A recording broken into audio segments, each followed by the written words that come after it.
जेव्हा मिसळ खावीशी वाटते तेव्हा मी घरीच बनवत असते। त्यासाठी मटकी पहिली हळद आणि मीठ टाकून उकळून घेतली आहे, 10 मिनिटातच शिजते लगेचच। त्यानंतर कांदा बारीक कापून घेतला आणि टोमॅटो, अद्रक आणि लसूणची पेस्ट पण करून घेतली। एका कढईमध्ये 1 चमचा तेल टाकलं आहे आणि त्यामध्ये कांदा परतून घ्यायचा आहे। कांदा सॉफ्ट मीडियम असा लालसर होईपर्यंत बारीक गॅसवरती परतून घ्यायचा आणि त्याच्यानंतर आपण जी प्युरी केली होती ती टाकून घ्यायची। ती पण प्युरी 1 ते 2 मिनटं चांगली परतून घ्यायची बारीक गॅसवरतीच। गॅसची फ्लेम बारीकच ठेवायची आणि त्याच्यानंतर ना 1 चमचा मिरची पावडर, 1 चमचा घरचा मसाला आणि 1 चमचा धना पावडर टाकून घ्यायची।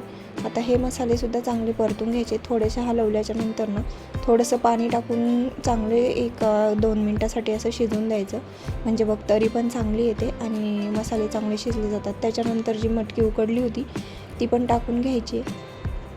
आता हे सगळं व्यवस्थित मिक्स करून घ्यायचं आणि किती प्रमाणात तुम्हाला रस्सा हवा आहे त्याप्रमाणे पाणी ओतायचं आणि पाणी ओतल्याच्या नंतर ना मला थोडीशी पातळ वाटत होती, त्यामुळे मग मी थोडंसं त्याच्यामध्ये बेसन पीठ पण मिक्स करून टाकणार आहे। त्याच्यानंतर चवीपुरतं मीठ टाकलं, कोथिंबीर टाकली आणि आता थोडंसं बेसन पीठ मिक्स करून टाकलं आहे। बेसन पीठ मिक्स करून टाकल्यामुळे ना टेक्स्चर चांगलं येतं आणि चवीला पण चांगली लागते मिसळ।